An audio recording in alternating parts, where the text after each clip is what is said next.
Hello viewers, Namaste.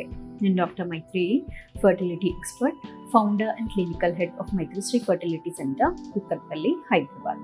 ఈరోజు మనము white discharge గురించి తెలుసుకుందాము. అంటే తెల్లబట్ట. ఇది అవ్వడానికి దీని వెనకాల రీజన్స్ ఏంటి, ఇన్ కేస్ నార్మలా లేకపోతే అబ్నార్మల్ ఉంటే ఎటువంటి ట్రీట్మెంట్స్ అనేవి అవసరము.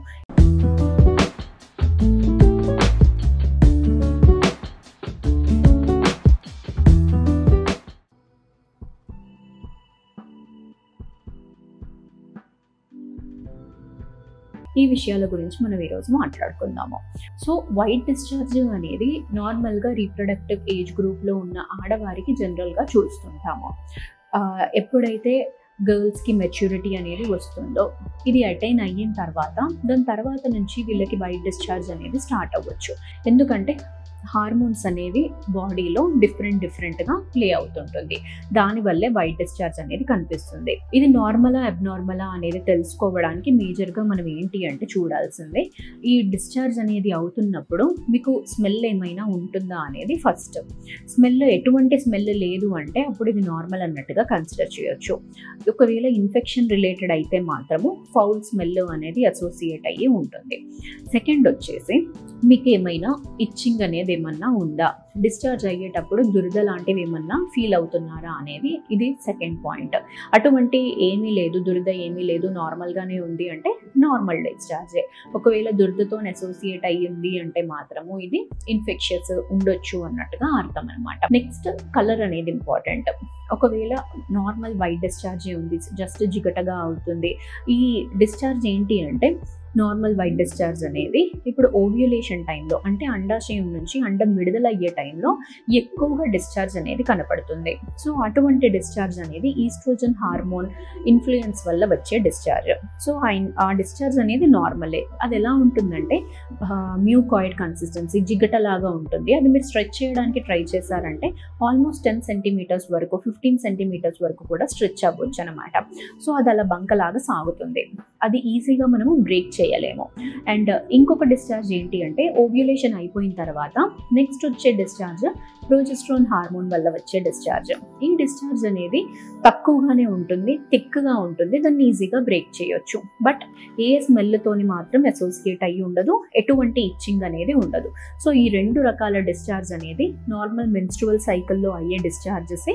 ఇవి కంప్లీట్లీ నార్మల్. తర్వాత కొందరికి ఏమవుతుంది అంటే, ఫర్ ఎగ్జాంపుల్ ఇప్పుడు డయాబెటిక్స్కి అయినా కానీ, క్యాన్సర్ పేషెంట్స్కి అయినా, లేకపోతే హెచ్ఐవి పాజిటివ్ పేషెంట్స్కి అయినా, నెక్స్ట్ ప్రెగ్నెంట్ ఉమెన్కి కూడా కొన్నిసార్లు ఇవన్నీ స్టేట్స్ ఏంటి అంటే బాడీలో ఇమ్యూనిటీ లెవెల్స్ అనేవి తగ్గున్నప్పుడు, అటువంటి టైంలో ఈ ఇన్ఫెక్షియస్ డిశ్చార్జ్ అనేది కనపడే ఛాన్స్ అనేది ఉంటుందన్నమాట.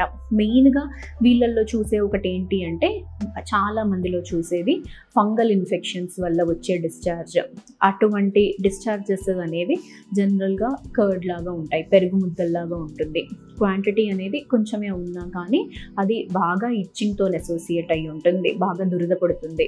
నెక్స్ట్ అది స్మెల్ కూడా వస్తుంది. సో ఈ ఫీచర్స్ అన్నీ ఉన్నాయంటే ఇన్ఫెక్షన్ రిలేటెడ్ డిశ్చార్జ్ వీళ్ళకి అవుతుంది అని అర్థం. సో ఒకసారి వైట్ డిశ్చార్జ్ అవుతుంది, బట్ మీరు కన్ఫ్యూజన్లో ఉన్నారు, అది నార్మలా అబ్నార్మలా అనేది తెలుసుకోవడానికి అంటే డాక్టర్తోని కన్సల్ట్ అయ్యి చూపించుకొని నెక్స్ట్ దానికి ట్రీట్మెంట్స్ అనేవి తీసుకుంటే ఐడియల్. ఇన్ఫెక్షియస్ డిశ్చార్జ్ అనేది వైట్గానే కాకుండా కొన్నిసార్లు గ్రీనిష్, బ్లాకిష్, యెల్లోయిష్ ఇలాంటి కలర్స్ కూడా కనపడవచ్చు. అంటే బ్యాక్టీరియల్ ఇన్ఫెక్షన్ అయినా, ఫంగల్ ఇన్ఫెక్షన్ అయినా కానీ ఇలా కలర్స్ అనేవి వేరీ అయ్యే ఛాన్సెస్ అనేవి ఉంటాయి అన్నమాట.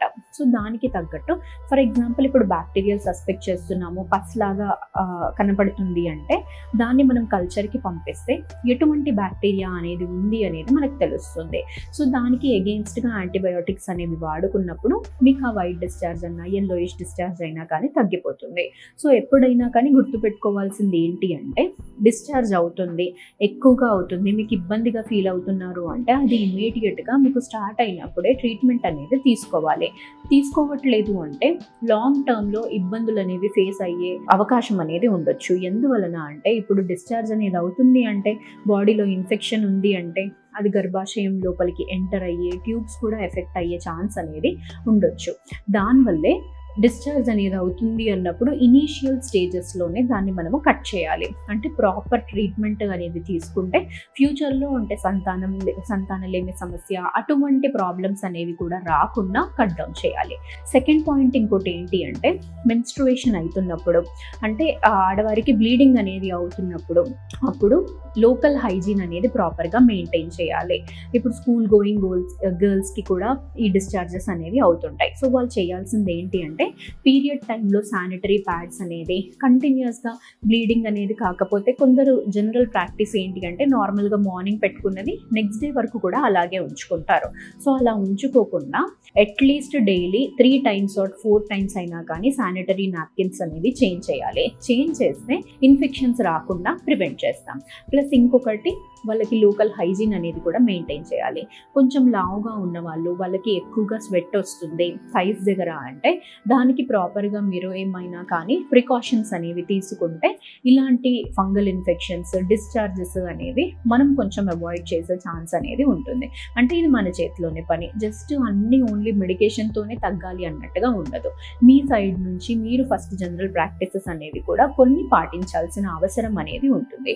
సో అవి పాటించే మనకి మెడికేషన్ అనేది కూడా ప్రాపర్గా తీసుకుంటున్నప్పుడు రెండు కంప్లీట్గా ఎంపెరికల్ ట్రీట్మెంట్ అనేది అయినప్పుడు ఫర్దర్గా ఇలాంటి ప్రాబ్లమ్స్ అనేవి రాకుండా ప్రివెంట్ చేసే అవకాశము అనేది ఉంటుందండి. Thank you.